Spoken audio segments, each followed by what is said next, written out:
Dear student, आज अपन प्रकरण 7 विचरण चालू करेंगे। प्रत्यक्ष विचरण है पहला, x और y समानुपात में है। इस कथन को हम x और y में प्रत्यक्ष विचरण है या x और y के बीच प्रत्यक्ष विचरण है इस प्रकार लिख सकते हैं। इस कथन को गणितीय भाषा में अल्फा के चिन्ह द्वारा x अल्फा y ऐसे लिखते हैं। x अल्फा y मतलब ये समानुपात हो गया, समानुपात मतलब प्रत्यक्ष विचरण में है का समीकरण के रूप में x बराबर ky लिखते हैं और k यहाँ पर विचरण का अचरांक होता है या स्थिरांक होता है, तो इसलिए k एक स्थिर पद होता है, स्थिरांक होता है। तो x बराबर ये अल्फा का चिन्ह हट गया, अल्फा का चिन्ह हट के यहाँ पे क्या लग गया है k और यहाँ बराबर आ गया। अब ये k अगर k का मान निकालना है तो k के साथ में क्या y गुणा में है, इसलिए ये इधर जाके किस में चले जाएगा, भाग में। तो यह विचरण का समीकरण कहलाता है। रिक्त स्थान में पूछा जाता है विचरण का समीकरण लिखो। प्रत्यक्ष विचरण का समीकरण x बराबर ky या k बराबर x बटा y, और k को क्या कहते हैं, k को विचरण का स्थिरांक या विचरण का अचरांक कहते हैं। अब हम इस पे आधारित सवाल देखेंगे। प्रत्यक्ष विचरण है पहला सवाल जो तुम्हारा है प्रत्यक्ष विचरण में, ये देखो यहाँ पे 7.1, वृत्त की परिधि और त्रिज्या समानुपात में है तो कैसे लिखेंगे, परिधि c और त्रिज्या समानुपात, अल्फा का चिन्ह बीच में लगा दिया, ये सवाल हो गया, हल हो गया। उसके बाद में कार में भरा हुआ पेट्रोल L और उसमें तय की गई दूरी L में प्रत्यक्ष विचरण है, तो L और D में कौन सा विचरण है, प्रत्यक्ष, तो अल्फा का चिन्ह लगाया तो प्रत्यक्ष विचरण आ गया।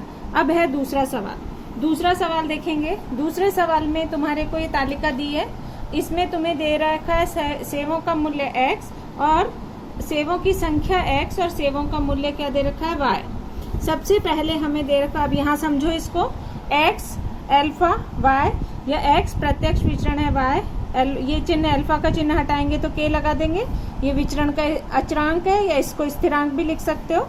अब यहाँ पर x का मान कितना दे रखा है 1 और y का मान दे रखा है 8, तो k बराबर 1/8 आ गया।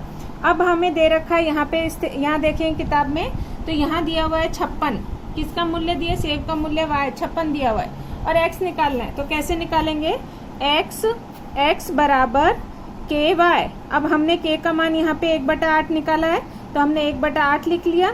यहाँ पे x तो दिया, हमें यहाँ पे क्या दे रखा है, यहाँ पर हमारे को दे रखा है y दे रखा है, y कितना दे रखा है हमें 56, तो हमने y की जगह रख दिया 56 और k की जगह रख दिया 1/8 और इसको काट दिया, 8 7 56, तो ये आ गया 7, ठीक है।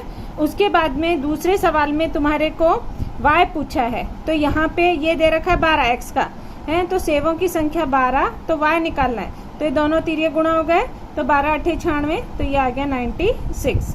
इस तरह से ये तालिका पूरी कर लेना।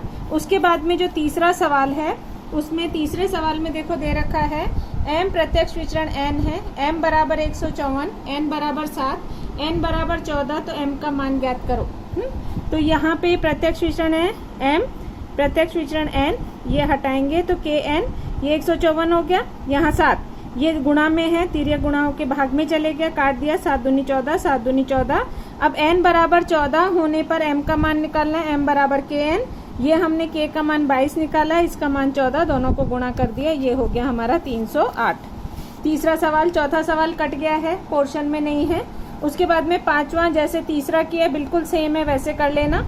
इसके बाद में है छठा सवाल, सोयाबीन की फसल निकालने के लिए 4 मजदूरों को 1000 मजदूरी देनी पड़ी।